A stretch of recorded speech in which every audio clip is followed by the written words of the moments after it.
Hello friends, Hindi audio book में आपका स्वागत है। एज ए मैन थिंकेथ दुनिया भर में सेल्फ हेल्प के क्षेत्र में बहुत ही मशहूर पुस्तक है। अगर हम कहें कि यह पुस्तक स्वयं को समर्थ बनाना या फिर स्वयं को सिद्ध करने के बारे में लिखी गई है तो अतिशयोक्ति नहीं होगी। यह छोटी सी पुस्तक हमें यह बताने के साथ साथ कि हम महान बन सकते हैं, हमें महान बनने में एक टूल की तरह काम करती है। सत्य हमें उन सीमाओं से मुक्त कर सकता है, वह हमारे जीवन को बदल सकता है जिनसे हम घिरे हुए हैं। सत्य तब बहुत ही शक्तिशाली होता है जब इसे साधारण भाषा में आसान तरीके से पेश किया जाता है। जेम्स एलन हमें इस पुस्तक के माध्यम से स्पष्ट रूप से दिखाते हैं कि कैसे हम उस चाबी रूपी ज्ञान का प्रयोग करके जिस सफलता की हम कल्पना करते हैं उस महानतम सफलता को और उसे प्राप्त करने के तरीकों को खोल सकते हैं। इस पुस्तक को 7 अध्यायों में लिखा गया है जो बेहद सुंदर तरीके से एक दूसरे से जुड़े हुए हैं। जैसे पहला अध्याय है विचार और चरित्र, दूसरा अध्याय परिस्थितियों पर विचार का प्रभाव व तीसरा अध्याय है शरीर और स्वास्थ्य पर विचार का प्रभाव। इसी तरह से यह लयबद्ध तरीके से आगे बढ़ती है, वह आपको विचार शक्ति का पूरा परिचय करवाती है। यह पुस्तक आपको यह बताती है कि किस तरह हम अपने विचार रूपी यंत्र का प्रयोग कर सकते हैं। जेम्स कहते हैं कि हम वास्तव में वही हैं जो हम सोचते हैं। हमारा चरित्र हमारे विचारों का फल है। आप अपने भाग्य के निर्माता हैं। यह नियम परम सत्य है कि जो खोजेंगे उन्हें मिलेगा, जो दस्तक देंगे उनके लिए दरवाजे खुलेंगे, क्योंकि धैर्य, अभ्यास और निरंतर दृढ़ता के माध्यम से ही आप ज्ञान के मंदिर में दाखिल हो सकते हैं। जेम्स आगे कहते हैं कि आप तब तक परिस्थितियों के द्वारा नियंत्रित रहेंगे जब तक यह सोचते रहेंगे कि हम बाहरी परिस्थितियों से नियंत्रित होने वाले हैं। आपने अगर नेपोलियन हिल के द्वारा लिखित पुस्तक थिंक एंड ग्रो रिच पढ़ी है तो आपने महसूस किया होगा कि विचार की शक्ति कितनी महान है। विचार की शक्ति के माध्यम से क्या कुछ नहीं किया जा सकता है। जेम्स के सूत्रों को और अधिक समझने के लिए हमें इस पुस्तक को भी पढ़ना या इसकी ऑडियो बुक सुननी चाहिए। यह पुस्तक मूल रूप से एक कविता मन वह मूल शक्ति है जो हर कार्य को एक सांचे में ढालती है और बनाती है के रूप में शुरू होती है। बौद्ध मतानुसार शुरुआत में दी गई कविता उस पुस्तक का सार होती है। अगर आप उस कविता को समझ लेते हैं तो मान लीजिए आपने उस पुस्तक के सार को समझ लिया है और उसमें दी गई एक ऐसी चाबी को खोज लिया है जो आपकी प्रतिभा, शक्ति और जादू के ताले को खोल सकती है। जेम्स एलन द्वारा लिखित पुस्तक एज ए मैन थिंकेथ का एक उपहार के रूप में आनंद लें। यह छोटी सी पुस्तक अपने आप में एक महान खजाना लिए हुए आपके सामने है। धन्यवाद। HindiAudiobook.com। आपका दिन शुभ हो। Hello friends, Hindi audio book में आपका स्वागत है।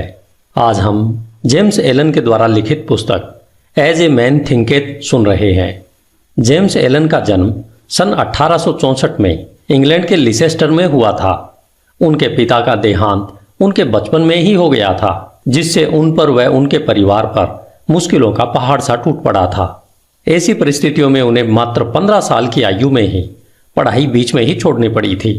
साल 1902 तक आते आते उन्होंने फैसला किया कि अब वे केवल लिखने का ही कार्य करेंगे। इस दौरान उन्होंने अपने लेखन कार्य को कॉन्ट्रैक्टर्स के माध्यम से भी किया। अपनी पहली पुस्तक फ्रॉम पॉवर्टी टू पावर पूरी करने के बाद वे इंफ्राकॉम, जो कि इंग्लैंड का दक्षिणी पश्चिम तट है, वहां पर आकर बस गए थे। जेम्स वहां अपनी मृत्यु पर्यंत साल 1912 तक रहे।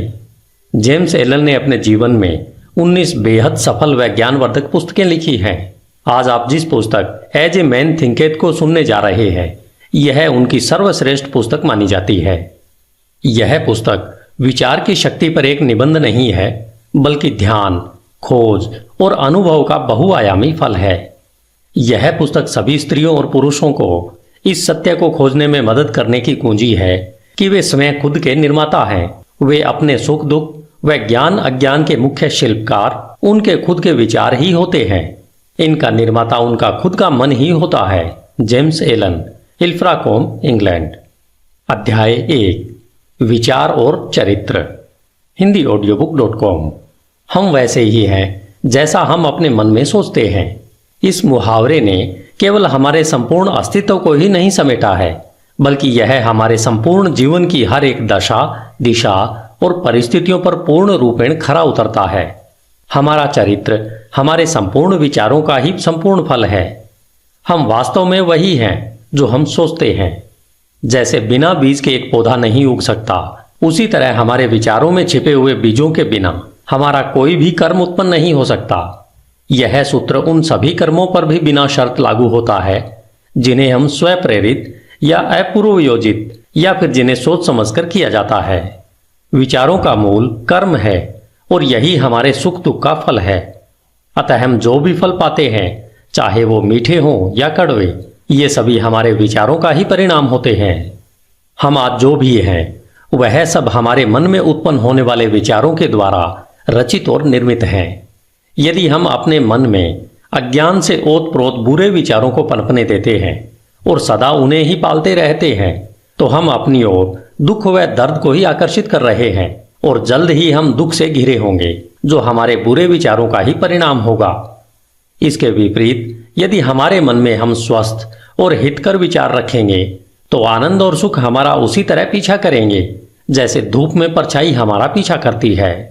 पुरुष और स्त्री किसी नियम के द्वारा कौशल से रची रचना नहीं है, बल्कि ये तो एक उन्नति है। विचारों का जितना प्रभाव पूर्ण और दृढ़ परलोक में है, उतना ही प्रभाव इस भौतिक जगत में भी है। एक महान और ईश्वरीय चरित्र कोई संयोग से नहीं उत्पन्न होता, बल्कि वह लगातार सही ईश्वरीय विचार सोचने और उनसे लगातार संबंध बनाए रखने से संभव है। इसी प्रक्रिया के द्वारा नीच और पशुवृत्ति वाले मनुष्य लगातार पोषित किए जा रहे हैं, जो दुष्ट व घृणित विचारों का ही परिणाम है। हम खुद के विचारों के द्वारा ही अच्छे या बुरे इंसान बनते हैं। हमेशा हम अपने विचारों की शस्त्रशाला में उन शस्त्रों का संधान करते रहते हैं जिनका प्रयोग हम हमेशा अपने नाश के लिए करते रहते हैं। हम उन उपकरणों को भी बनाते रहते हैं जिनके द्वारा हम अपने जीवन को सुखद, आनंदमय और शांति में बनाते हैं। वह साथ ही साथ समाज को भी इसका लाभ देते हैं। हम सही विचारों के चुनाव से व उनके सच्चे प्रयोग के द्वारा दिव्यता और पूर्णता तक उठ सकते हैं। गलत या बुरे विचारों के प्रयोग के द्वारा हम पशु से भी नीचे स्तर तक गिर सकते हैं। इन दोनों चरम चरित्रों के बीच में ही सभी चरित्र स्तर होते हैं, जिनके निर्माता, कारीगर, पालक व स्वामी हम स्वयं होते हैं। इस युग की सबसे ऊर्जावान, ताकतवर, विश्वास से भरा हुआ दिव्य वचन और दिल को सुख देने वाला आत्मा से संबंधित यह सत्य है कि तुम अपने विचारों के मालिक, चरित्र को ढालने वाले, अपनी परिस्थिति, वातावरण और भाग्य के कारीगर और रचयिता खुद हो। शक्ति, बुद्धि और प्रेम की सत्ता और स्वयं के विचारों के स्वामी तुम खुद हो और तुम्हारे पास ही रूपांतरणकारी व पुनरुत्थान की शक्ति है, जिसके द्वारा तुम खुद को वो बनाते हो जो बनाना चाहते हो। हर परिस्थिति को नियंत्रित करने की चाबी तुम्हारे हाथों में है। तुम अपने हर हाल के स्वामी होते हो, यहां तक कि अपनी सबसे कमजोर और दुराचारी परिस्थिति के मालिक भी तुम खुद ही होते हो। उस समय तुम एक कमजोर और बेकार, मूर्ख घर के मालिक होते हो जो अपने परिवार को गलत ढंग से चला रहा होता है। जब तुम अपनी इस दशा के बारे में सोचते हो और उस सूत्र को जिससे तुम्हारा अस्तित्व है को अपनी पूरी ताकत लगाकर ढूंढते हो, तब तुम एक बुद्धिमान स्वामी के नजरिए से अपनी सभी शक्तियों को बुद्धिमत्ता पूर्वक निर्देशित करते हो और अपने विचारों को एक सुखद, फलदायी रूप देने लगते हो। इसे ही एक बुद्धिमान व जागरूक मालिक कहते हैं, जो अपने विचारों के नियमों को खोजकर अपने जीवन को सही दिशा देता है।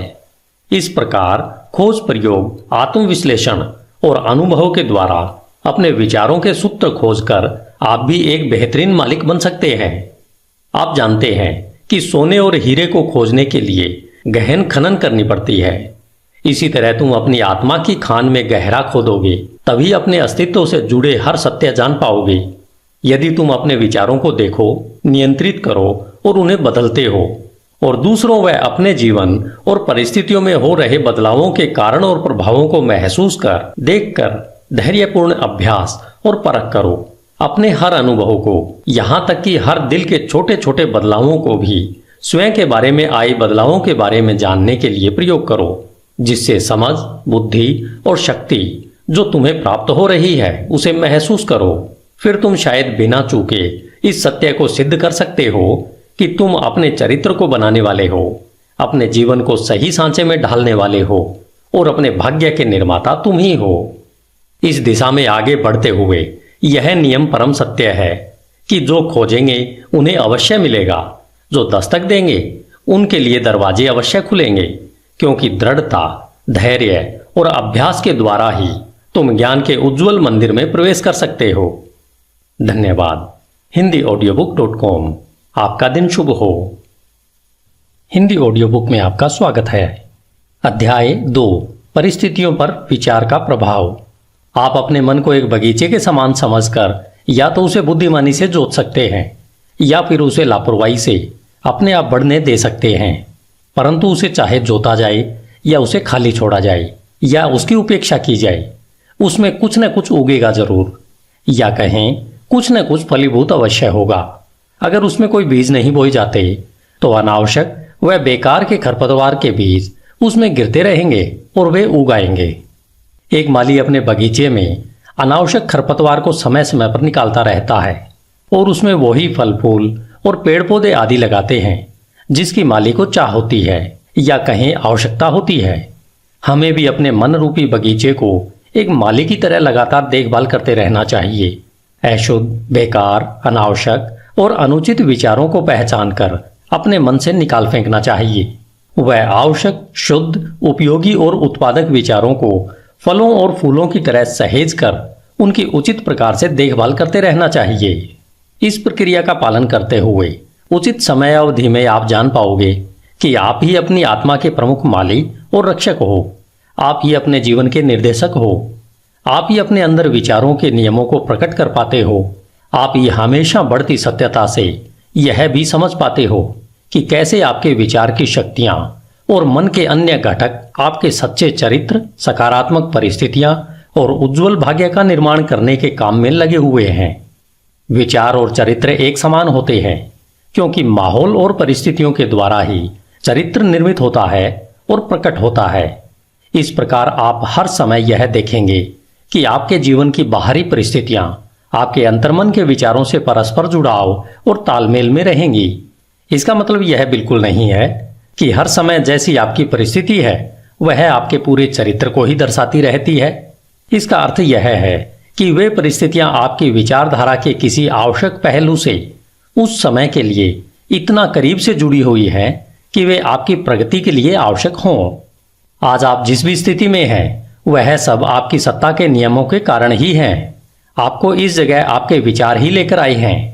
आपके जीवन की संरचना में संयोग नाम की कोई चीज नहीं है। जो भी है वह उस नियम का ही परिणाम है जो अचूक है। यह बात उनके लिए उतनी ही सही है जो अपनी परिस्थितियों के साथ तालमेल में कमी का अनुभव करते हैं जितना कि उनके लिए जिन्हें लगता है कि वे परिस्थितियों से संतुष्ट हैं।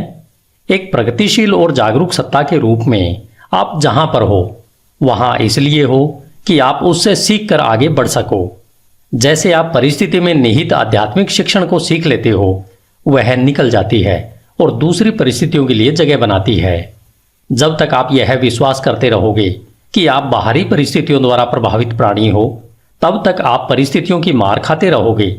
लेकिन जब आपको यह अनुभव होगा कि आप एक रचनात्मक शक्ति हो और उस छिपी हुई भूमि और बीज जिससे परिस्थितियां पनपती है पर अपना अधिकार जमा सकते हो, तब आप सही मायने में अपने खुद के स्वामी बन जाते हो। आत्म परीक्षण और आत्म संयम का अभ्यास करने वाले सभी लोग यह जानते हैं कि परिस्थितियां विचारों से ही उत्पन्न होती है। उन्होंने यह देखा है कि उनकी परिस्थितियों में फेरबदल उनकी मानसिक स्थिति में फेरबदल से सीधे अनुपात में होता है। यह सही है कि जब आप उत्सुकता से अपने विचारों की कमियों को दूर करने में स्वयं को लगा लेते हो तब आप बहुत जल्दी प्रगति करते हैं और बहुत सारे परिवर्तनों से जल्दी ही गुजरते हैं। हर विचार रूपी बीज जिसे मन में विचारों के माध्यम से बोया जाता है वह अच्छी उपज ही देगा और देर सवेर किसी न किसी कार्य के रूप में फलता फूलता है। वह उसमें परिस्थिति रूपी फल अवश्य लगते हैं। अच्छे विचार अपने अनुरूप अच्छे फल और बुरे विचार हमेशा बुरा ही फल देते हैं। परिस्थितियों का बाहरी जगत विचार के आंतरिक जगत का निर्माण करता है। किसी इंसान को अच्छाई की चरम सीमा तक ले जाने के लिए प्रिय व अप्रिय बाहरी परिस्थितियों के वे मुख्य घटक हैं। आप अपने बोए की फसल काटने वाले स्वयं होने के नाते कष्ट और आनंद दोनों का ही अनुभव करते हो व उनसे सीखते हो। जिन्हें आप अपने पर हावी होने देते हो, ऐसी आंतरिक इच्छाओं, आकांक्षाओं और विचारों का अनुसरण करते हुए अपने जीवन की बाहरी परिस्थितियों के रूप में उनकी पूर्णता तक पहुंचते हो। उन्नति और अवनति के नियम सब जगह लागू होते हैं। कोई भी व्यक्ति जब अवनति के निचले स्तर पर या जेल जाता है तो परिस्थिति की क्रूरता के कारण नहीं, बल्कि अपने तुच्छ विचारों और निम्नतम इच्छाओं के द्वारा जाता है। एक सच्चे मन वाला व्यक्ति एकाएक ही किसी बाहरी शक्ति के दबाव में आकर अपराध से नहीं घिर जाता। उसके मन में आपराधिक सूक्ष्म विचार गुप्त रूप से पनप रहा होता है, जो अवसर मिलते ही अपनी पूरी शक्ति से प्रकट होता है। परिस्थितियां व्यक्ति को नहीं बनाती, बल्कि उस व्यक्ति का विचार जैसा है उसके लिए वैसी परिस्थिति प्रकट करती है। सिवाय हमारे स्वयं के बुरे इरादों के ऐसी कोई भी परिस्थिति नहीं होती जो हमें बुराइयों या कष्ट की ओर नीचे ले जा सके। इसी प्रकार ऐसी भी कोई स्थिति नहीं हो सकती जो हमारी बिना अच्छी और सफल आकांक्षाओं को निरंतर उपजाए हमें पुण्य, सफलता और उससे जुड़े आनंद की ओर ऊपर न उठाए। इस प्रकार से हम यह जान जाते हैं कि अपने विचारों के स्वामी होने के नाते हम स्वयं को बनाते हैं, अपनी परिस्थितियों और वातावरण को आकार देते हैं और उसके रचयिता भी हम ही होते हैं। हम जो चाहते हैं उसे आकर्षित नहीं करते, बल्कि हम उसे अपनी ओर आकर्षित करते हैं जो हम हैं। हमारी महत्वाकांक्षाएं, हमारी पसंद और हमारी इच्छाएं कदम कदम पर निष्फल होती रहती हैं। हमारे आंतरिक विचार और इच्छाएं स्वयं की खुराक, जो चाहे अच्छा हो या बुरा, उसी के द्वारा पोषित होती है। वह दिव्यता जो हमें आकार देती है वह हमारी आत्मा है जो हमारे अंतर्मन में है। हम स्वयं के द्वारा ही बंदी बनाए गए होते हैं। हमारे स्वयं के विचार और कर्म हमारे भाग्य के जेलर हैं। यदि वे तुच्छ हैं तो हमें बंदी बनाते हैं, और अगर वे अच्छे हैं तो हमें मुक्त करते हैं। आपने कभी न कभी यह महसूस अवश्य किया होगा कि हमें वह नहीं मिलता जिसकी हम इच्छा करते हैं या जिसके लिए प्रार्थना करते हैं, लेकिन आपको पता है कि हमें वह मिलता है जो हम सही तरीके से कमाते हैं, क्योंकि हमारी इच्छाएं और प्रार्थनाएं तभी पूर्ण होती हैं जब वे हमारे विचारों और कर्म से तालमेल में होती हैं। इस दृष्टिकोण से देखें तो परिस्थितियों से लड़ने का हमारे जीवन में क्या अर्थ है?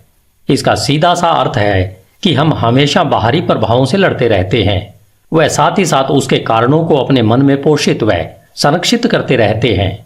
यह कारण या तो जागरूक बुराई या फिर अजागरूक कमजोरी का रूप धारण कर लेता है, लेकिन चाहे वह जो कुछ भी हो, वह धारण करने वाले के प्रयत्नों को दृढ़ता से रोकता है और किसी हल को खोजने को मजबूर करता है।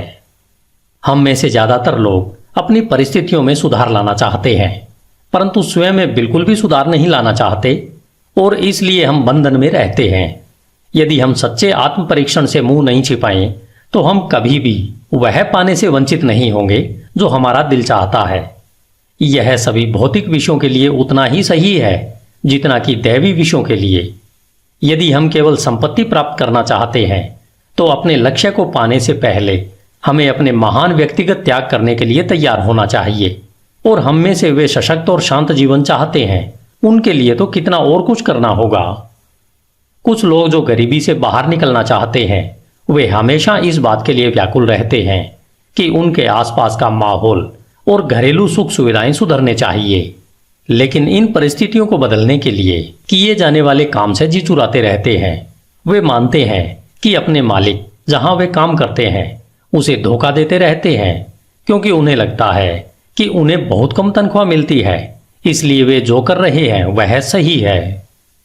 ये लोग इस साधारण से मूलभूत सिद्धांत को नहीं समझ पा रहे हैं जो कि सच्ची समृद्धि का आधार है, और न केवल अपनी गरीब स्थिति से बाहर निकलने के लिए योग्य हैं, बल्कि बुरी परिस्थितियों के बारे में सोच सोचकर उसे वास्तव में अपने जीवन में आकर्षित कर लेते हैं।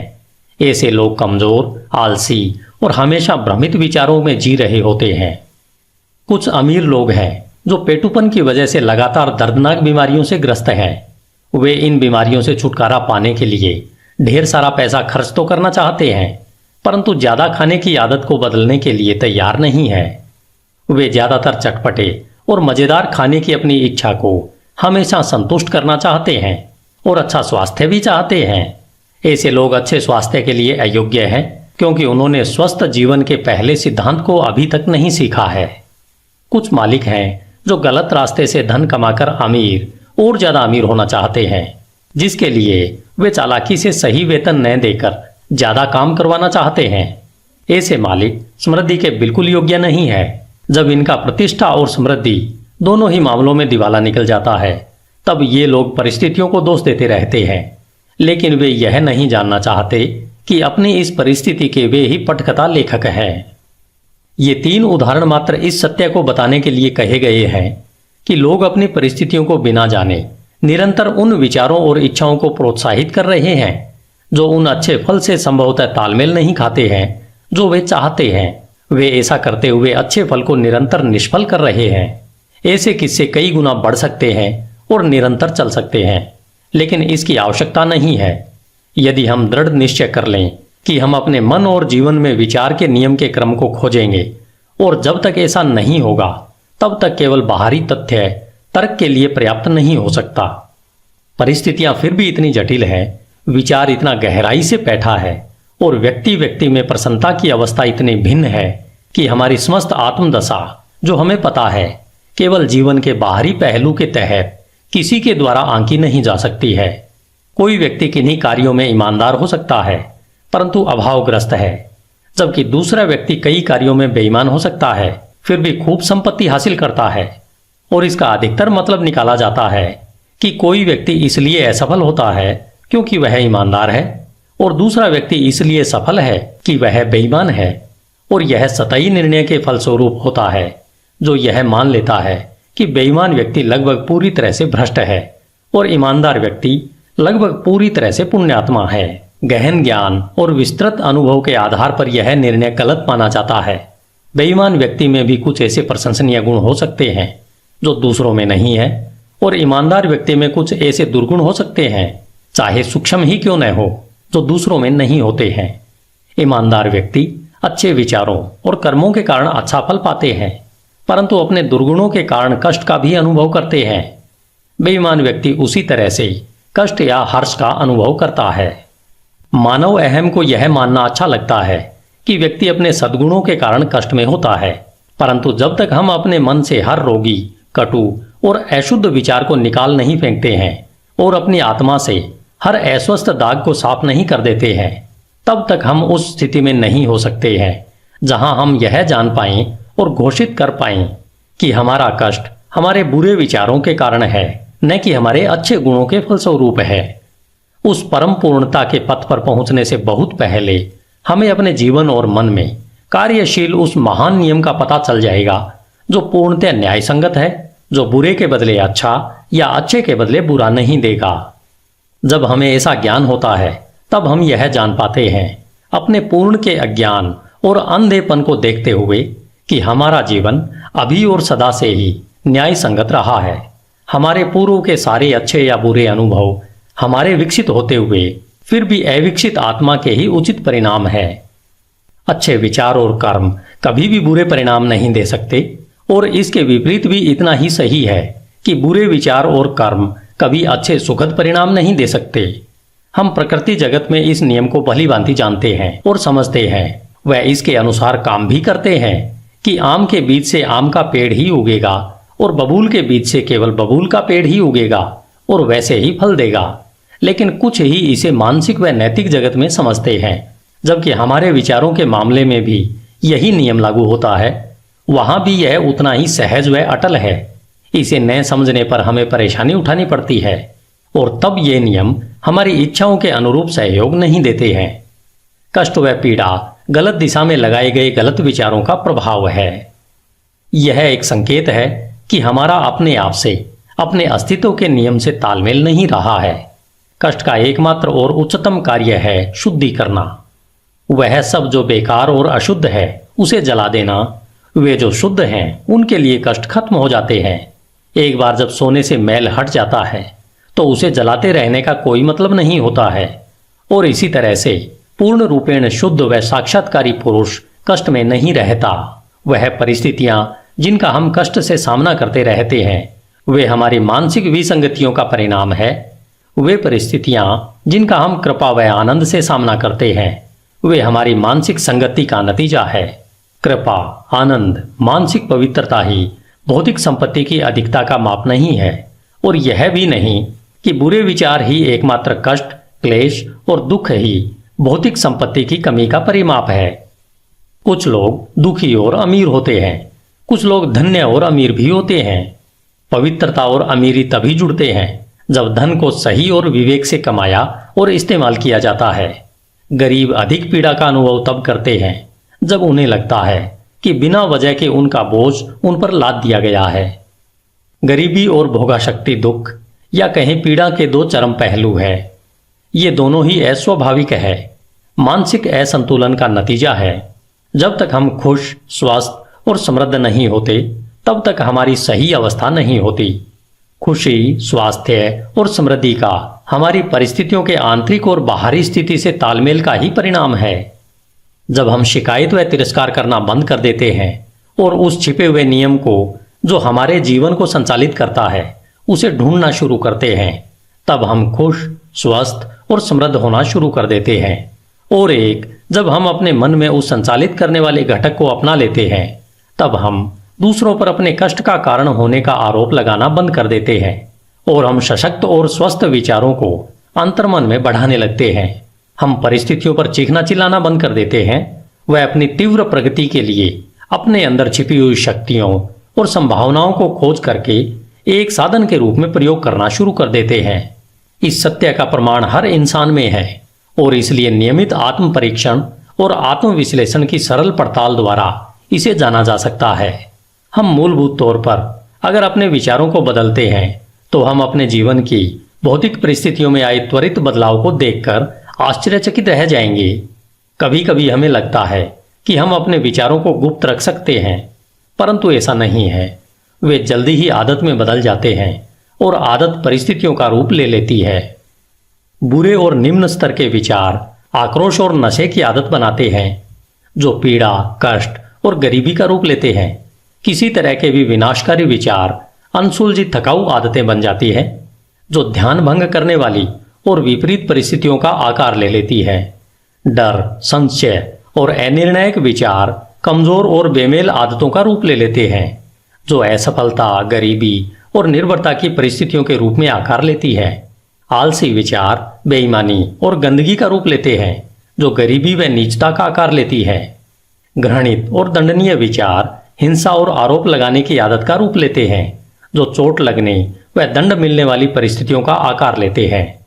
हर तरीके से स्वार्थी विचार स्वार्थीपन का रूप लेते हैं, जो उन परिस्थितियों को आकर्षित करते हैं जो दुखदायी होती है। दूसरी ओर हर तरह के सुंदर विचार कृपा और अच्छाई का रूप लेते हैं, जो प्रिय और सुखद परिस्थितियों को आकार देते हैं। रचनात्मक विचार आत्मसंयम और संतुलित मन का रूप लेते हैं, जो शांति और विश्रांति की परिस्थितियों का आकार लेती है। साहस, आत्मनिर्भरता और निर्णय के विचार सशक्त और फलदायी आदतों का रूप लेते हैं, जो सफलता, प्रचुरता और मुक्ति की परिस्थितियों को आकार देती है। ऊर्जापूर्ण विचार सफाई पसंद व उद्यमी आदतों को आकार देती है। मृदुल व क्षमाशील विचार मृदुलता की आदत का रूप लेते हैं, जो सुरक्षित व स्वस्थ परिस्थितियों को आकार देती है। प्रेमपूर्ण और निस्वार्थ विचार दूसरों के लिए स्वयं को भूल जाने की आदत का रूप लेते हैं, जो निश्चित और स्थायी प्रचुरता व सच्ची समृद्धि की परिस्थितियों को आकार देती है। लंबे समय तक एक ही तरीके की विचारधारा, चाहे वह अच्छी हो या बुरी, चरित्र और परिस्थितियों पर अपना प्रभाव अवश्य छोड़ती है। हम अपनी परिस्थितियां प्रत्यक्ष तरीके से नहीं चुन सकते, लेकिन अपने विचारों को चुन सकते हैं और इस तरह अप्रत्यक्ष रूप से अवश्य ही परिस्थितियों को आकर्षित कर सकते हैं। प्रकृति हमारे साथ है, हमारे अपने द्वारा काम करती है, जिससे कि हम इन विचारों का आनंद उठा सकें, जिन्हें हम पोषित करते हैं, और ऐसे अवसर प्रस्तुत होते हैं जो जल्दी ही अच्छे और प्रभावशाली विचारों को सतह पर ले आते हैं। जैसे ही हम अपने नकारात्मक और विनाशकारी विचारों को त्यागते हैं, पूरा संसार हमारे प्रति मधुर हो जाता है और हमारी मदद करने को तैयार हो जाता है। जैसे ही हम अपने कमजोर और दूषित विचारों से दूर जाने लगते हैं, हर तरफ ऐसे अवसर उमड़ने लगते हैं जिससे कि हमारे सशक्त संकल्प को मदद मिले। जैसे ही हम अच्छे विचारों को बढ़ावा देते हैं तो कोई भी दुर्भाग्य हमें शर्म और कष्ट से नहीं घेरता है। संसार हमारा बहुरूपदर्शी कैलिडोस्कोप है और हर क्षण जिन विभिन्न रंगों को प्रस्तुत करता है वे हमारे सतत उभरते विचारों के अद्भुत चित्र हैं। धन्यवाद। HindiAudiobook.com। आपका दिन शुभ हो। Hello friends, Hindi audio book में आपका स्वागत है। अध्याय 3, शरीर और स्वास्थ्य पर विचार का प्रभाव। As a man thinketh, written by James Allen. हमारा शरीर हमारे मन के आदेशों का अक्षरशः पालन हमेशा एक सेवक की तरह करता है। यह मन के हर क्रियाकलापों का पालन करता है, चाहे फिर वे सोच विचार कर चुने गए हों या स्वतः प्रकट हुए हों। मन के दूषित, नकारात्मक व बुरे विचारों के कारण हमारा शरीर बीमार पड़ जाता है, जिससे हम पतन की ओर अग्रसर होते हैं। और अगर हमारे मन में खुश, सुंदर, स्वस्थ और सकारात्मक विचार हैं तो इनकी आज्ञा पर हमारा शरीर सुंदर, सफल और यौवन से भरपूर सुसज्जित हो जाता है।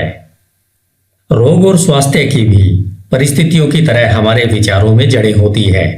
रोगग्रस्त विचार अपने लिए आपके शरीर को बीमार बना लेंगे। समय समय पर हुई रिसर्च में यह पाया गया है कि डर के विचार व्यक्ति को उतनी ही जल्दी मार डालते हैं जितनी जल्दी एक बंदूक की बुलेट। वे लाखों लोगों को निरंतर इसी तरह धीरे धीरे मार रहे हैं। जो लोग किसी जानी पहचानी या अनजान बीमारी के डर में रहते हैं, बीमारी उन्हें देर सवेर अपनी पकड़ में ले ही लेती है। बीमारी की यह चिंता जल्द ही पूरे शरीर को निरुत्साहित कर देती है और रोग को शरीर में प्रवेश करवाने के लिए इसे कमजोर बना देती है। नकारात्मक व अशुद्ध विचार चाहे शारीरिक तौर पर प्रहार न करे, लेकिन नाड़ी मंडल पर नकारात्मक प्रभाव अवश्य डालते हैं और उन्हें कमजोर कर देते हैं। सुंदर, सकारात्मक, शुद्ध व प्रसन्न विचार शरीर को जोश और लावण्य से सुसज्जित करते हैं। शरीर नाजुक और ढलने वाला यंत्र है। यह उन विचारों पर तत्काल प्रतिक्रिया करता है जो उस पर प्रभाव डालते हैं। आपके विचार करने की आदत के कारण विचार किए गए विचारों का प्रभाव आपके शरीर पर अवश्य पड़ता है। चाहे आपने अच्छे या बुरे पर विचार किया हो, प्रभाव अवश्य पड़ेगा। जब तक लोग नकारात्मक विचारों को फैलाते रहेंगे, तब तक उनमें अशुद्ध और जहरीला रक्त बहता रहेगा। शुद्ध हृदय और मनन से शुद्ध जीवन और शुद्ध शरीर उत्पन्न होता है। दूषित व नकारात्मक मन से दूषित व नकारात्मक शरीर व जीवन ही उत्पन्न होते हैं। विचार ही कर्म, जीवन और प्रकटीकरण का स्रोत है। स्रोत को अगर शुद्ध करेंगे तो सब शुद्ध हो जाएगा। अच्छे स्वास्थ्य की चाहत में जो लोग भोजन का तरीका या शैली बदलते हैं, यह तब तक उनकी मदद नहीं करेगा जब तक वे अपने विचारों को नहीं बदल लेते हैं। जब हमारे विचार शुद्ध होंगे तब हमें अशुद्ध भोजन की चाह ही नहीं रह जाएगी। जिन्होंने अपने विचारों को सशक्त व शुद्ध किया है, उन्हें किसी भी हानिकारक जीव से डरने की आवश्यकता नहीं है। स्वस्थ विचार स्वस्थ आदतें बनाते हैं। यदि आप शरीर को पूर्ण स्वस्थ रखना चाहते हो तो अपने मन की रक्षा करो। यदि आप अपने शरीर का नवीनीकरण करना चाहते हो तो मन को सुंदर बनाओ। दुर्भावना, ईर्ष्या, निराशा, नकारात्मकता और उदासी के विचार शरीर के स्वास्थ्य और उसकी चमक को लूट लेते हैं। चिड़चिड़ा चेहरा एकाएक नहीं बनता है, वह उग्र विचारों से बनता है। झुर्रियां जो चेहरे पर खराब दिखती हैं, वे मूर्खता, पीड़ा और घमंड के कारण उत्पन्न होती है। आप अवश्य ही किसी न किसी ऐसे बूढ़े चेहरे को जानते होंगे जो तेजस्वी और एक छोटे बच्चे की तरह मुस्कुराहट के साथ चमक से भरा हुआ होगा। और ऐसे चेहरे भी आप अवश्य देखते होंगे जो निराशा की झुर्रियों के कारण उम्र से पहले ही बूढ़े दिखाई देने लगे होंगे। एक चेहरा खुशी व सकारात्मकता का व दूसरा चेहरा नकारात्मकता व बुरे निराशाजनक विचारों का परिणाम है। एक सशक्त शरीर, चमकीला, खुश और शांत चेहरा तब तक ही रह सकता है जब तक आप अपने मन में हर्ष, सद्भावना और शांत विचारों को आने की खुली छूट देते हो। बुजुर्ग लोगों के चेहरों पर सहानुभूति की झुर्रियां होती है जो सशक्त और शुद्ध विचारों से बनती है, लेकिन बहुत सी नकारात्मक भावनाओं द्वारा भी बनती है। इनमें हम तब तक फर्क नहीं कर सकते जब तक उनके विचारों को न जान लें।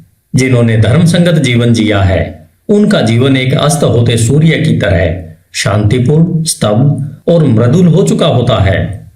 हाल ही में मैंने एक दार्शनिक को उनकी मृत्युशैया पर देखा। वो उम्र के अलावा बूढ़े नहीं थे। उनकी मृत्यु उतनी ही मीठी और शांतिपूर्ण थी जितना उनका जीवन था। शारीरिक बीमारियों को दूर भगाने के लिए खुश दिल विचारों से अच्छा कोई डॉक्टर नहीं है। दुख और शोक की काली परछाई को हटाने के लिए सद्भावना जैसी तसल्ली देने वाली कोई चीज नहीं हो सकती। सदा दूसरों के बारे में बुरा सोचना, द्वेष रखना, शक करना और ईर्ष्या के विचार रखना ऐसा ही है जैसा स्वनिर्मित जेल में रहना। परंतु सबके बारे में अच्छा सोचना, सबके साथ खुश रहना, धैर्य के साथ यह सीखना कि उनमें केवल अच्छाई ही देखना, ऐसे निस्वार्थ विचार स्वर्ग की ओर ले जाते हैं। दिन प्रतिदिन हर प्राणी के प्रति शांति के विचार रखना आप में अद्भुत शांति लाएंगे। धन्यवाद। HindiAudiobook.com। आपका दिन शुभ हो। As a man thinketh, written by James Allen. अध्याय 4, विचार और उद्देश्य। HindiAudiobook.com। जब तक कोई भी विचार उद्देश्य के साथ नहीं जोड़ा जाता, तब तक कोई भी प्रतिभा पूर्ण उपलब्धि नहीं बनती। बहुत से लोग अपने उच्चतम विचार जीवन के सागर में दिशाहीन गति से बहने देते हैं। जीवन में विचारों की दिशाहीनता बहुत बुरी होती है।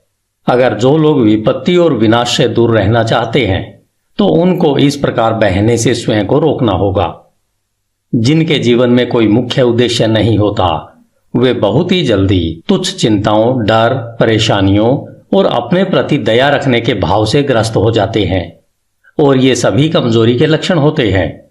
ये ठीक वैसे ही असफलता, अप्रसन्नता और कमी की ओर ले जाते हैं जैसे सोच समझकर आयोजित किए गए अपराध होते हैं, क्योंकि कमजोरी शक्ति विकसित करने के ब्रह्मांड में टिक नहीं सकती। हमें एक न्यायसंगत उद्देश्य के बारे में विचार करना चाहिए। वह उसे यथार्थ बनाने के लिए कार्यशील होना चाहिए। हमें अपने उद्देश्य को विचारों के केंद्र में रखना चाहिए। उद्देश्य बनाते समय हमारी प्रकृति कैसी है, उसके अनुसार वह आध्यात्मिक या फिर भौतिक लक्ष्य का रूप ले सकता है। परंतु वह जो भी हो, हमें उस उद्देश्य पर दृढ़ता से अपनी विचार शक्ति को केंद्रित करना चाहिए। हमें इस उद्देश्य को अपना उच्चतम कर्तव्य बनाकर उसकी प्रगति के लिए स्वयं को समर्पित कर देना चाहिए। वह अपने विचारों को क्षणिक रुचियों, चाहतों और कल्पनाओं के पीछे नहीं भागने देना चाहिए। यह आत्मसंयम का राजसी मार्ग है और विचार की सच्ची एकाग्रता है।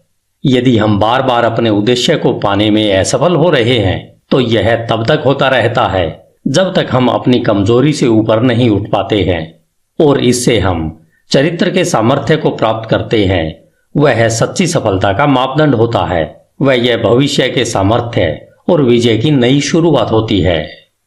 जिनका कोई महान उद्देश्य नहीं होता है, उन्हें अपने विचारों को कर्तव्य के अचूक प्रदर्शन पर केंद्रित करना चाहिए। फिर चाहे उनका कार्य कितना ही छोटा क्यों न दिख रहा हो, केवल इसी तरीके से विचारों को एकत्रित करके केंद्रित किया जा सकता है। वह संकल्प और ऊर्जा को विकसित किया जा सकता है। इसे सिद्ध करने के बाद ऐसा कोई भी लक्ष्य नहीं रह जाता है जिसे प्राप्त नहीं किया जा सकता हो। कमजोर आत्मा अपनी कमजोरी को जानते हुए और इस सत्य में विश्वास रखते हुए कि सामर्थ्य, प्रयत्न और अभ्यास द्वारा विकसित की जा सकती है, वह तुरंत ही प्रयत्नशील हो जाती है और प्रयत्नों द्वारा सदा विकसित होती रहती है और अंत में दिव्य रूप में सशक्त हो जाती है। जैसे शारीरिक तौर पर कमजोर लोग सतर्क और धैर्यपूर्ण प्रशिक्षण द्वारा अपने आप को सशक्त बना सकते हैं, वैसे ही कमजोर विचार वाले लोग सही सोच का अभ्यास करके अपने आप को सशक्त बना सकते हैं। दिशाहीनता व कमजोरी को दूर करके किसी भी उद्देश्य के साथ सोचना उन सशक्त लोगों की श्रेणी में पहुंचना है जो कि सफलता प्राप्ति के लिए एक मार्ग के रूप में पहचानते हैं और जो सब परिस्थितियों को अपने अनुकूल बनाते हैं, और जिनके विचार सशक्त हैं, वे बिना किसी डर से कोशिश करते हैं और कुशलता से उसे प्राप्त करते हैं। अपने लक्ष्य निर्धारण के बाद हमें मानसिक तौर पर उसको प्राप्त करने का एक सीधा मार्ग बिना दाएं बाएं देखे तैयार करना चाहिए। अपने अंदर छुपे हुए संशय व डर को शक्ति से निकाल फेंकना चाहिए। ये वे विच्छेदक तत्व हैं जो प्रयत्न की सीधी रेखा को तोड़कर उसे तिरछा, अप्रभावी व बेकार बना देते हैं। संशय और डर के भाव के विचारों से कभी कुछ भला नहीं हो सकता है। वे हरदम असफलता की ओर ले जाते हैं। उद्देश्य, ऊर्जा, करने की शक्ति और सभी सशक्त विचार तब रुक जाते हैं जब मन में संशय और डर के विचार घुस जाते हैं। कुछ करने की इच्छा इस ज्ञान से उभरती है कि हम कुछ कर सकते हैं। संशय और भय ज्ञान के सबसे बड़े शत्रु हैं और वह लोग जो उसे बढ़ावा देते हैं उन्हें मारते नहीं बल्कि वे हर कदम पर निष्फल होते रहते हैं। जिन्होंने संशय और भय पर विजय पा ली है उन्होंने असफलता को जीत लिया है। उनका हर विचार सामर्थ्य से जुड़ा हुआ है और सभी परेशानियों का साहस के साथ सामना कर उन्हें बुद्धिमानी से वश में किया जा सकता है। उनके उद्देश्य वातावरण के हिसाब से बोए जाते हैं और वे ऐसे फल फूल देते हैं जो समय से पहले नहीं गिर जाते हैं। बिना किसी भय के उद्देश्य से जुड़ा हुआ विचार रचनात्मक शक्ति बन जाता है। वे जो यह जानते हैं वे तैयार हैं। भटकते विचारों और उतरते चढ़ते संवेदनाओं की गठरी से ज्यादा कुछ उच्चतम और सशक्त बनने के लिए जो यह करते हैं, अपने विचारों को अपने उद्देश्य के साथ जोड़ते हैं, वे अपनी मानसिक शक्ति के जागरूक और बुद्धिमान शासक बन जाते हैं। धन्यवाद। HindiAudiobook.com। आपका दिन शुभ हो। As a man thinketh, James Allen. अध्याय 5। उपलब्धि में विचार एक घटक। HindiAudiobook.com। आप जो भी पाते हो या पाने में असफल होते हैं तो यह सब आपके विचारों का सीधा सीधा नतीजा है।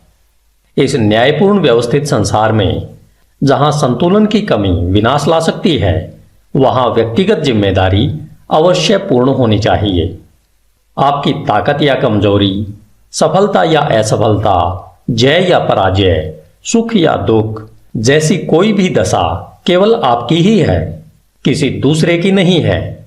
जैसा आप सोचते हैं वैसे ही आप हो। जैसा आप सोचते रहते हैं वैसे ही आप बन जाते हैं। सशक्त लोग कमजोर लोगों की मदद तब तक नहीं कर सकते जब तक कमजोर लोग मदद लेने के लिए तैयार नहीं होते। जिस मजबूती को वे दूसरों में देखते हैं उन्हें अपने प्रयत्नों के द्वारा उस सामर्थ्य को विकसित करना होगा। केवल और केवल हम खुद ही अपनी दशा को बदल सकते हैं। दबाने वाले व दबने वाले वास्तव में अपने आप को सताने में सहयोगी होते हैं, बल्कि देखने में यह लगता है कि वे एक दूसरे को सता रहे हैं। पूर्ण ज्ञान कर्म के नियम को दबाने वाले की कमजोरी में और दबाने वाले की दुष्प्रयुक्त शक्ति में देखता है। पूर्ण प्रेम दोनों के कष्ट को देखकर किसी का भी हनन नहीं करता। पूर्ण करुणा दबाने वाले और दबने वाले दोनों को ही अपनाती है। जिन्होंने कमजोरी पर विजय पा ली है और सभी स्वार्थी विचारों को त्याग दिया है, जो न तो अत्याचारी हैं और न ही वह जिन पर अत्याचार हो रहा है, वे मुक्त हैं। कुछ पाने से पहले, जो चाहे सांसारिक वस्तुएं हो, हमें अपने विचारों को अति भोगवादी होने से ऊपर उठाना चाहिए। हमें सफलता पाने के लिए सभी स्वार्थों को नहीं तो कुछ को तो छोड़ना ही होगा। अगर हमारे सभी विचार भोगवादी हैं, जिससे हम न तो ठीक प्रकार से सोच सकते हैं और न ही ठीक योजना बना पाते हैं, इसलिए हम ज्यादातर क्षेत्रों में असफल होते हैं। हमने अभी तक अपने विचारों को प्रभावशाली तरीके से नियंत्रित नहीं किया है और इसलिए हम गंभीर जिम्मेदारियों को अपनाने के योग्य नहीं होते। हम न तो अकेले कोई कार्य करने में स्वतंत्र हैं और न ही अकेले खड़े रहने में। हमने जो विचार चुने हैं हम उनके द्वारा सीमाबद्ध हैं। बिना त्याग के न तो प्रगति हो सकती है न कोई उपलब्धि मिल सकती है। वह हमारी सांसारिक सफलता इस बात के सीधे अनुपात में होगी कि हमने किस हद तक स्वार्थी भोगाशक्त विचारों पर काबू पा लिया है और अपने मन को अपनी योजनाओं के विकास और अपने संकल्प और आत्मविश्वास को सशक्त करने में लगाया है। हम जितनी उच्चता अपने विचारों में लाएंगे उतने ही ज्यादा धर्म संगत सही और आदर्शवादी हम बन पाएंगे और उतनी ही ज्यादा हमारी सफलता होगी। वह हमारी उपलब्धियां उतनी ही अधिक आशीर्वादित व स्थायी होंगी। लोभी, बेईमान व दुष्ट इंसान का साथ ब्रह्मांड कभी नहीं देता, लेकिन सरसरी तौर पर लग सकता है कि ऐसा हो रहा है। वह ईमानदार, उदार हृदय व पुण्यात्मा की मदद करता है।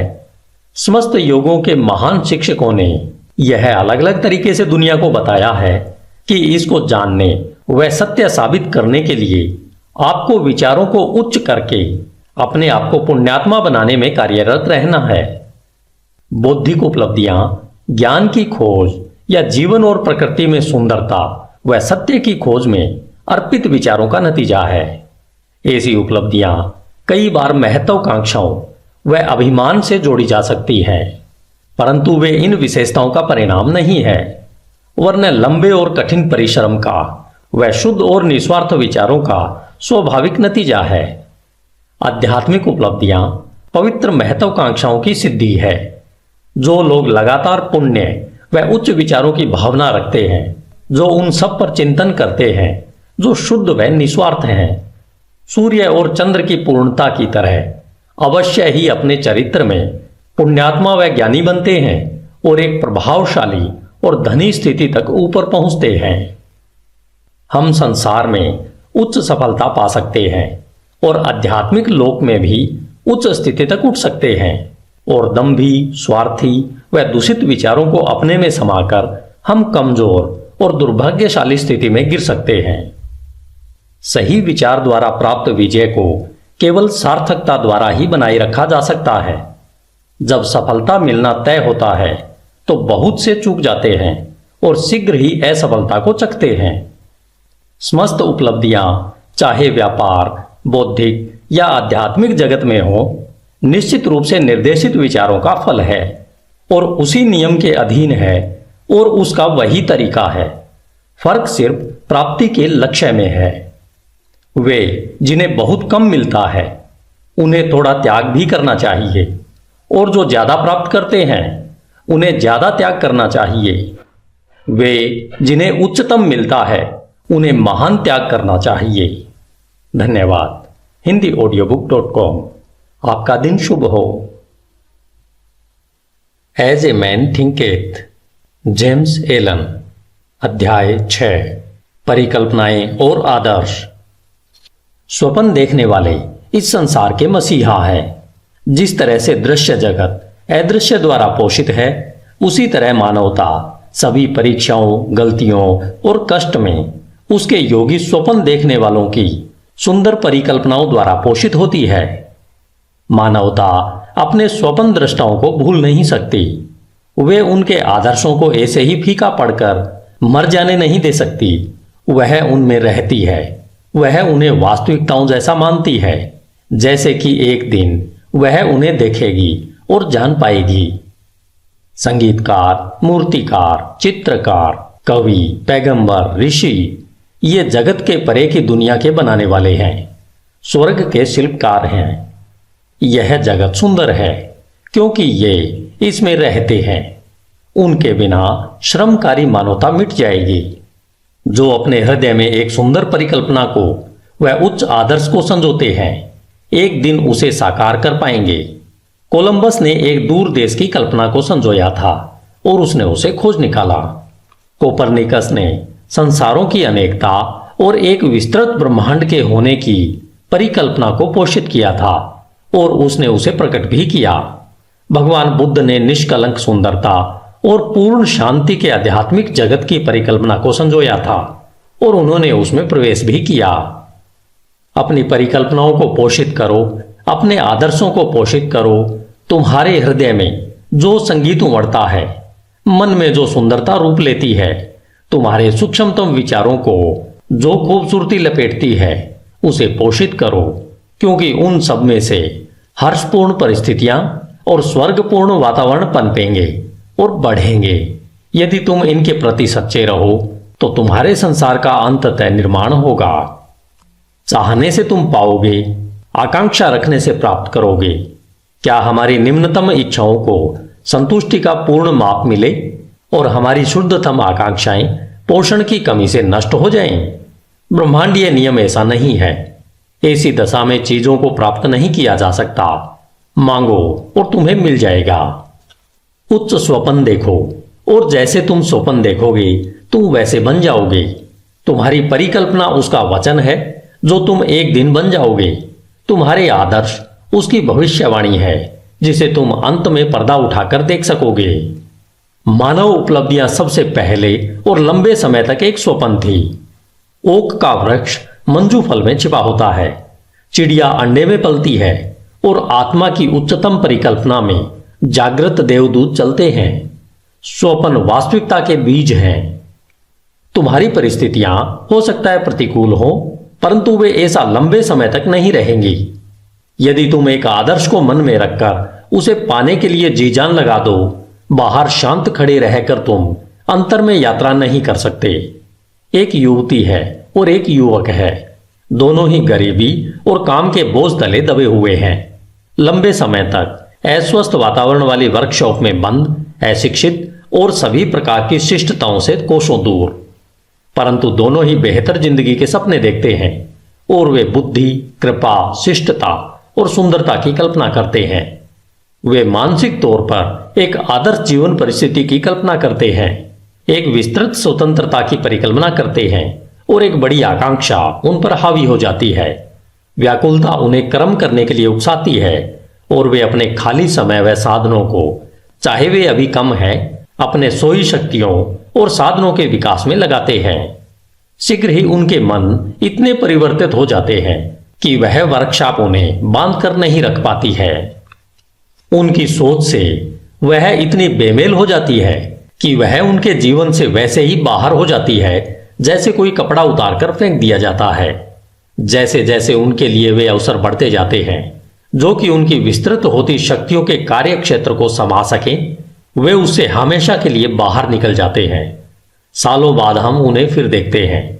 बहुत ही विशिष्ट तरीकों में हम उन्हें मन की कुछ एक शक्तियों के अधिकारी पाते हैं जिनके प्रयोग से वे दुनिया भर पर प्रभाव और लगभग अप्रतिम सामर्थ्य से शासन करते हैं। वे अपने हाथों में विशाल जिम्मेदारियों के सूत्रों को थामे हैं। वे बोलते हैं और जीवन रूपांतरित हो जाते हैं। स्त्री और पुरुष उनके शब्दों में विश्वास करते हैं और अपने चरित्र को पुनः ढालते हैं और सूरज की तरह ये ऐसे स्थायी और प्रकाशित केंद्र बन जाते हैं जिसके चारों ओर असंख्य जीव घूमते रहते हैं। उन्होंने अपने यौवन की परिकल्पना को पा लिया है। वे अपने आदर्शों से एक हो गए हैं। और तुम भी नौजवान पाठक अपने हृदय की परिकल्पना को पाओगे, व्यर्थ इच्छा को नहीं, चाहे वह ओछी हो या सुंदर या फिर दोनों का मिश्रण, क्योंकि तुम सदा उसकी ओर खींचे जाओगे जिससे तुम गुप्त रूप से सबसे ज्यादा प्यार करते हो। तुम्हारे हाथों में तुम्हारे अपने विचारों का फल मिलेगा। तुमने जो कमाया है वह तुम पाओगे, न ज्यादा न उससे कम। तुम्हारे वर्तमान का वातावरण चाहे कैसा भी क्यों न हो, तुम्हारे विचारों, तुम्हारी परिकल्पना, तुम्हारे आदर्श द्वारा तुम या तो गिरोगे, वैसे ही रहोगे, या फिर उठोगे। तुम अपने नियंत्रित इच्छाओं जितना छोटे बन जाओगे या तुम अपनी प्रबल अभिलाषाओं जैसे महान बन जाओगे।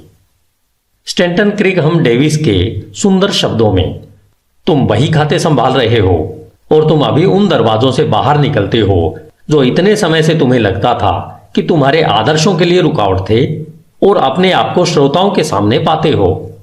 पेन अभी भी तुम्हारे कान पर अटका है, उंगलियों पर शाही के धब्बे हैं, और तभी उसी क्षण में तुम्हारे अंतर में प्रेरणा की वर्षा होने लगती है। तुम बकरियों को चरा रहे होते हो और शहर में घूमते हुए पहुंच जाते हो, फटे मुंह देहाती की तरह, और आत्मा के निर्भय मार्गदर्शन में तुम एक गुरु के आश्रम में पहुंच जाते हो।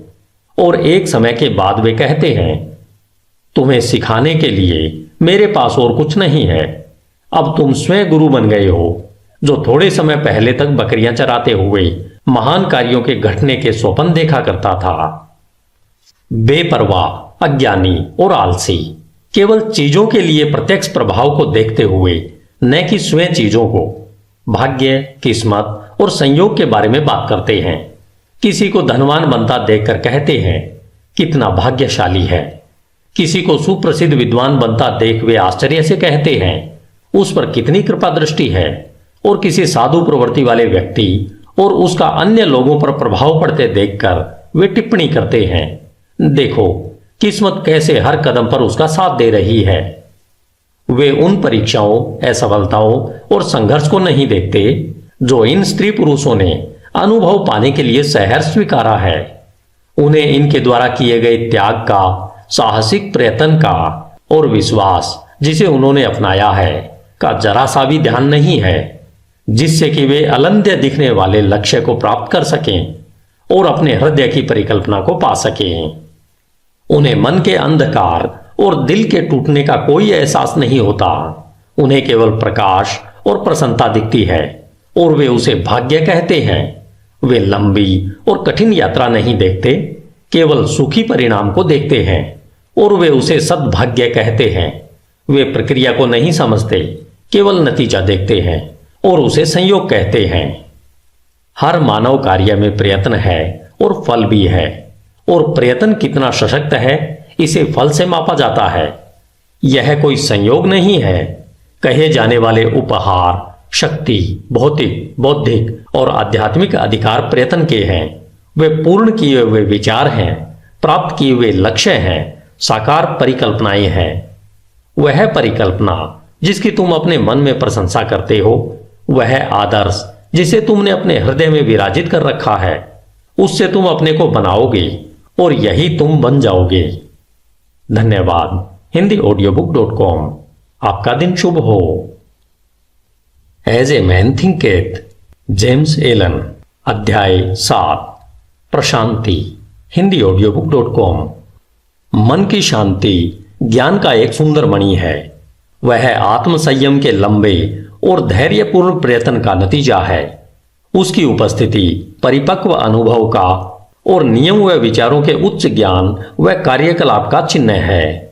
हम उसी मात्रा में शांत होते हैं जितना हम विचार विकसित अस्तित्व के रूप में स्वयं को समझते हैं, क्योंकि ऐसा ज्ञान विचार के फलस्वरूप निश्चित ही दूसरों को समझने की क्षमता रखता है। और जैसे हम सही समझ को विकसित करते हैं और कारण व प्रभाव के आधार पर आंतरिक भावनाओं व विचारों को अधिक स्पष्टता से समझते हैं, हम चीखते चिल्लाते नहीं और चिंतित व दुखी नहीं होते।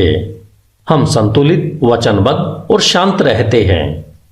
वे लोग जो शांत हैं, जिन्होंने स्वयं को नियंत्रित करना सीखा है, जानते हैं कि स्वयं को दूसरों के माफिक कैसे बनाया जाए, और ये दूसरे बदले में शांत लोगों की आध्यात्मिक सामर्थ्य का सम्मान करते हैं और यह सोचते हैं कि उससे सीख सकते हैं और उस पर भरोसा कर सकते हैं। जितने अधिक प्रशांत हम बन जाते हैं, उतनी अधिक हमारी सफलता, हमारा प्रभाव व अच्छाई के लिए हमारा सामर्थ्य होता है।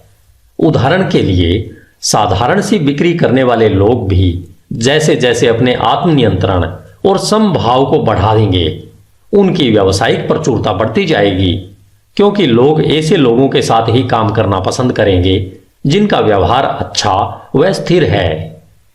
सशक्त और शांत लोगों को सदा सम्मान मिलता है, वह उनसे प्यार किया जाता है। वे प्यासी भूमि में छांव देने वाले पेड़ या फिर तूफान में पनाह देने वाली चट्टान की तरह होते हैं। शांत हृदय, मीठा स्वभाव व संतुलित जीवन किसे पसंद नहीं है। इससे कोई फर्क नहीं पड़ता कि वर्षा होती है या सूरज चमकता है, या इन आशीर्वादों को पाने वालों के जीवन में क्या परिवर्तन आते हैं। वे हरदम मधुर और शांत रहते हैं। वह चरित्र की विशिष्टता जिसे शांतता कहते हैं, संस्कृति का आखिरी सबक है। वह जीवन का फूलना है, आत्मा का फलना है। वह ज्ञान की तरह मूल्यवान है और उसकी सोने से भी ज्यादा कामना करनी चाहिए। हाँ, उत्कृष्ट सोने से भी ज्यादा। पैसे को पाने की चाह कितनी तुच्छ लगती है जब उसकी तुलना एक शांत जीवन, जो सत्य के सागर में लहरों के नीचे आंधी तूफान की पहुंच से परे शाश्वत शांति में बसता है।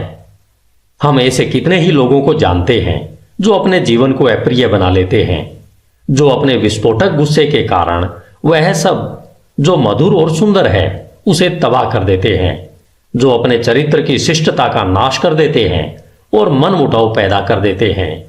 यह एक प्रश्न है कि क्या बड़ी मात्रा में लोग अपने जीवन को तबाह नहीं करते हैं, और क्या वे नासमझी और आत्मनियंत्रण की कमी के कारण अपने जीवन की खुशियों को मार नहीं देते।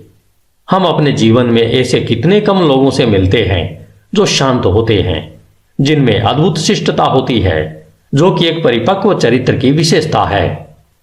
हाँ, अनियंत्रित गुस्से से मानवता आवेश में आती है, अनियंत्रित दुख से उत्तेजित हो जाती है, व्यग्रता और संयम से प्रभावित होती है। केवल वे ज्ञानी जिनके विचार नियंत्रित व शुद्ध हैं, आत्मा की तेज हवाओं और तूफानों व हवा को काबू में ला सकते हैं। तूफान में डांवाडोल आत्मा, चाहे तुम कहीं भी क्यों न हो, चाहे किसी भी परिस्थितियों में क्यों न रहते हो, यह जानती है कि जीवन के समुद्र में पवित्रता के द्वीप मुस्कुरा रहे हैं और तुम्हारे आदर्शों का उजला किनारा तुम्हारे आने का इंतजार कर रहा है। विचारों की पतवार को अपने हाथों में कसकर पकड़ कर रखो।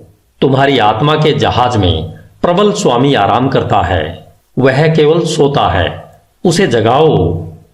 आत्मनियंत्रण सामर्थ्य है, सही विचार श्रेष्ठता है, शांतता शक्ति है। अपने हृदय से कहो, शांत रहो, स्थिर रहो। धन्यवाद। HindiAudiobook.com। आपका दिन शुभ हो।